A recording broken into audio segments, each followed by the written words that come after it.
Paris Olympic team से मिले प्रधानमंत्री नरेंद्र मोदी। खिलाड़ियों को दिया विजय मंत्र, कहा भरोसा है इस बार भी खिलाड़ी भारत का नाम दुनिया में रोशन करेंगे। गुरुवार को बारबेडोस से स्वदेश लौटते ही पीएम मोदी से मिली थी भारतीय क्रिकेट टीम। प्रधानमंत्री ने पूरी टीम को दी थी जीत की बधाई। मैच के दौरान अनुभव को खिलाड़ियों ने पीएम मोदी के साथ साझा किया। आज महाराष्ट्र विधानसभा में खिलाड़ियों को दिया जाएगा सम्मान। महाराष्ट्र के उप मुख्यमंत्री देवेंद्र फडणवीस ने कहा, मुंबई में टीम इंडिया का हर्षोल्लास के साथ स्वागत हुआ। उत्तर प्रदेश के हाथरस के दौरे पर आज कांग्रेस सांसद राहुल गांधी। अलीगढ़ के पिलखना में हाथरस हादसे के पीड़ितों से मुलाकात की। पीड़ित परिवारों को हर संभव मदद का भरोसा दिया। अलीगढ़ के बाद हाथरस पहुंचे कांग्रेस सांसद राहुल गांधी। यहां भी पीड़ितों से मुलाकात की। ज्यादा से ज्यादा मुआवजे समेत दोषियों पर सख्त कार्रवाई की मांग उठाई। हाथरस कांड के पीड़ितों से मुलाकात के बाद बोले राहुल गांधी, कहा प्रशासन की लापरवाही से बड़ा हादसा हो गया। मुख्यमंत्री से ज्यादा मुआवजे की अपील की। आईजी अलीगढ़ शलभ माथुर ने कहा है, हाथरस हादसे में 121 लोगों की मौत हुई है। सभी की पहचान कर ली गई है। मृतकों में 112 महिलाएं हैं, 7 बच्चे भी शामिल हैं। पीड़ितों के मुताबिक राहुल गांधी ने पूरे मामले को संसद में उठाने की बात कही है। बातचीत के दौरान ज्यादातर पीड़ित परिवारों ने बाबा का बचाव किया। पुलिस और प्रशासन की व्यवस्था को दोषी ठहराया। राहुल के हाथरस दौरे पर केंद्रीय मंत्री एसपी सिंह बघेल ने कहा है, ये वक्त सियासत का नहीं बल्कि संवेदना व्यक्त करने का है। बाबा की गिरफ्तारी के सवाल पर कहा कि कानून अपना काम कर रहा है। हाथरस हादसे को लेकर आयोजन कमेटी से जुड़े 6 लोग गिरफ्तार किए गए। मुख्य आरोपी पर 1 लाख का इनाम है। आरोपी घटना के बाद फरार हो गया था। जरूरत पड़ी तो भोले बाबा से भी पूछताछ होगी, कहा जा रहा है। जांच आयोग ने हाथरस की घटना की जांच शुरू कर दी है। जांच आयोग के अध्यक्ष ब्रजेश श्रीवास्तव का बयान है, जरूरत पड़ी तो पुलिस और मीडिया कर्मियों के बयान भी दर्ज करवाए जाएंगे। हाथरस में एक पेट्रोल पंप के पास से बाबा के गुजरने का सीसीटीवी फुटेज सामने आया। 2 जुलाई की दोपहर 1:23 की तस्वीरें बताई जा रही हैं और सड़क किनारे बाबा के वॉलंटियर्स खड़े नजर आ रहे हैं। बाबा के काफिले में सबसे आगे करीब 12 बाइक सवार, फिर 10 से 12 कारें। बाबा के निकलने के करीब 20 मिनट बाद लोगों की भीड़ बाहर आई थी। सत्संग के लिए 28 से 29 जून से पहुंचने लगे थे लोग। कुछ लोगों के लिए ही टेंट की व्यवस्था थी। खेतों में, पेड़ों के नीचे किसी तरीके से सोकर सत्संग के दिन का इंतजार कर रहे थे लोग।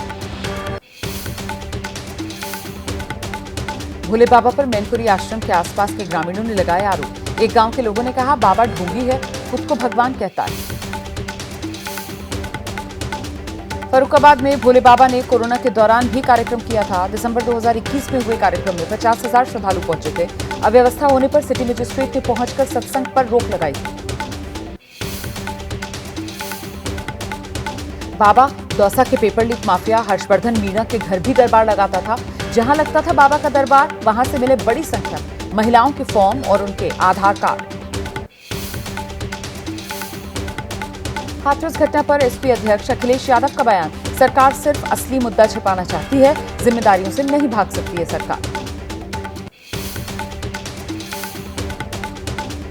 हाथरस हादसे के बाद कासगंज में बाबा के आश्रम में सन्नाटा है। पटियाली में बहादुर नगर के इसी आश्रम से बाबा ने अपना साम्राज्य बढ़ाया। करीब 50 बीघा जमीन में यह आश्रम बना हुआ है। कानपुर में बिधनू के करसुई आश्रम पर पुलिस पहुंची, सेवादारों से पूछताछ की है। उत्तर प्रदेश के लखीमपुर खीरी में भी बाबा का आश्रम। सुंदरवल कस्बे में कई एकड़ में फैला हुआ है आश्रम। मध्य प्रदेश के ग्वालियर में भी बाबा का आलीशान आश्रम। हाथरस हादसे के बाद पुलिस ने आश्रम में पहुंचकर जांच की। हाथरस में हुए हादसे में जान गंवाने वाले लोगों की आत्मा की शांति के लिए प्रयागराज में यज्ञ हुआ, हवन किया गया। आश्रम में हुई श्रद्धांजलि सभा में बड़ी संख्या में सेवादार और श्रद्धालु मौजूद थे। नेता विपक्ष बनने के बाद राहुल गांधी का पहला गुजरात दौरा। राहुल के हिंदू वाले बयान के बाद गुजरात कांग्रेस कार्यालय पर हमला हुआ था। राहुल ने गुजरात में इंडिया गठबंधन की जीत का दावा किया है। हैदराबाद जाएंगे आंध्र प्रदेश के मुख्यमंत्री चंद्रबाबू नायडू। उनके स्वागत के लिए टीडीपी कार्यकर्ताओं ने तैयारी की है। बेगमपेट एयरपोर्ट से लेकर जुबली हिल्स तक निकाला जाएगा विजय जुलूस। जेएमएम के कार्यकारी अध्यक्ष हेमंत सोरेन फिर बने झारखंड के सीएम। बुधवार को चंपई सोरेन ने दिया इस्तीफा। इंडिया गठबंधन की बैठक में हेमंत सोरेन को सीएम बनाने पर सहमति बनी थी। 8 जुलाई को झारखंड विधानसभा के विशेष सत्र के दौरान हेमंत सरकार का फ्लोर टेस्ट हुआ। सीएम हेमंत सोरेन के नेतृत्व वाली नई सरकार को साबित करना होगा बहुमत। कांग्रेस के पुराने चेहरों को फिर मंत्री बनने के सवाल पर बोले झारखंड कांग्रेस अध्यक्ष राजेश ठाकुर। इस पर हम अपने आलाकमान प्रभारी से बात कर रहे हैं। बीजेपी ने लगाया आरोप। झारखंड बीजेपी के पूर्व अध्यक्ष दीपक प्रकाश का बयान है, चंपई सोरेन के साथ अन्याय हुआ है। बीजेपी उनका सम्मान करती है, करती रहेगी। वारिस पंजाब दे संगठन के प्रमुख अमृतपाल सिंह बतौर सांसद आज शपथ लेंगे। यूएपीए केस में जेल में बंद है अमृतपाल सिंह। सांसद चुने जाने के बाद शपथ के लिए कोर्ट से मांगी थी इजाजत। नीट पेपर लीक मामले में एक और गिरफ्तारी। सीबीआई ने धनबाद से अमन सिंह को गिरफ्तार किया। फरार आरोपी रॉकी का करीबी अमन सिंह संजीव मुखिया का रिश्तेदार बताया जा रहा है अमन सिंह। नीट यूजी 2024 परीक्षा रद्द होने से रोकने के लिए गुजरात के 50 से ज्यादा सफल अभ्यर्थियों ने सुप्रीम कोर्ट में दायर की है याचिका। 5 मई को आयोजित नीट परीक्षा को रद्द नहीं करने की मांग की है। अरविंद केजरीवाल की याचिका पर दिल्ली हाईकोर्ट में सुनवाई हुई है। कोर्ट ने सीबीआई से 1 हफ्ते में मांगा जवाब। 17 जुलाई को होगी अगली सुनवाई। सांसद अफजाल अंसारी को गैंगस्टर एक्ट में मिली 4 साल की सजा का मामला। सभी याचिकाओं पर इलाहाबाद हाईकोर्ट में सुनवाई पूरी। तमिलनाडु के पूर्व मंत्री वी सेंथिल बालाजी की रिमांड अवधि 8 जुलाई तक बढ़ी। सेंथिल बालाजी की वीडियो कॉन्फ्रेंसिंग के जरिए हुई कोर्ट में पेशी। 7 जुलाई को गुजरात के अहमदाबाद में निकाली जाएगी भगवान जगन्नाथ की 147वीं वार्षिक रथ यात्रा। लाखों की संख्या में जुटेंगे श्रद्धालु। 22,000 सुरक्षाकर्मी तैनात रहेंगे। देश भर से आ रहे भक्तों में बाबा बर्फानी के दर्शन को लेकर उत्साह है। अभी तक मौसम साफ रहने की वजह से सुचारू रूप से चल रही है यात्रा। जम्मू कश्मीर के रामबन में शिक्षित युवाओं के लिए लगाया गया जॉब फेयर। सरकार की तरफ से पढ़े लिखे युवाओं को दी जा रही योग्यता के अनुसार नौकरी। उत्तराखंड के रुद्रप्रयाग में लगातार बारिश हो रही है। शहर में कई स्थान पर पानी भर गया। अलकनंदा नदी का जलस्तर बढ़ा। कई घाट जलमग्न। रुद्रप्रयाग में बारिश से केदारनाथ हाईवे पर बनी सुरंग क्षतिग्रस्त। आगे का हिस्सा रहा मलबे से ढकी सुरंग। उत्तरकाशी में लगातार बारिश के चलते पहाड़ पर लैंडस्लाइड। गंगोत्री नेशनल हाईवे पर आया पहाड़ों का मलबा। यूपी के बरेली में दिवरनिया नदी पर बना कच्चा पुल बारिश के चलते ढह गया। पानी के तेज बहाव में बहा कच्चा पुल। दर्जनों गांव का टूटा संपर्क। बिहार के रोहतास में तेज बारिश के चलते महादेव कुओं में झरने ने लिया रौद्र रूप। अचानक पानी बढ़ने से मंदिर परिसर को लोगों ने खाली किया। कैमूर पहाड़ी पर है महादेव का मंदिर। उत्तर प्रदेश के मुरादाबाद में तेज बारिश के चलते शहर के कई इलाकों में पानी भरा हुआ है। लोगों को आवाजाही की बड़ी दिक्कत हो रही है। हिमाचल प्रदेश के मंडी में लगातार बारिश से ब्यास नदी का जलस्तर बढ़ा। लगातार पहाड़ पर हो रहे भूस्खलन बारिश से 2 दिन में बड़ा नुकसान।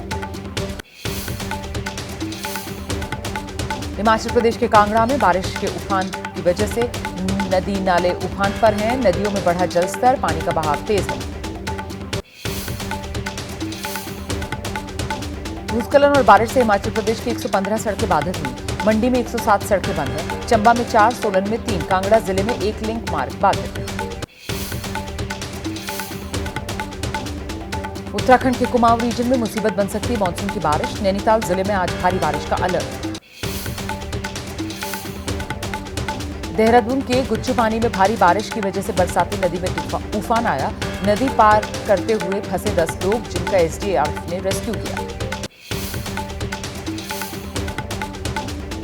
असम में मुसीबत बनकर बरस रही मानसून की बारिश। बाढ़ की मार झेल रहे असम के 28 जिले। अब तक 40 से ज्यादा लोगों की मौत। बाढ़ की वजह से 12 लाख लोग प्रभावित।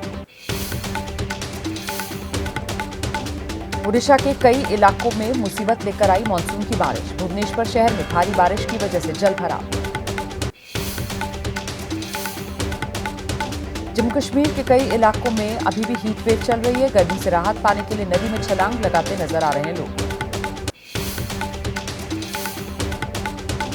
बिहार के सारण जिले लहलादपुर में गिर गया एक और पुल। गंडक नदी पर बना था ये पुल 100 साल पुराना पुल था।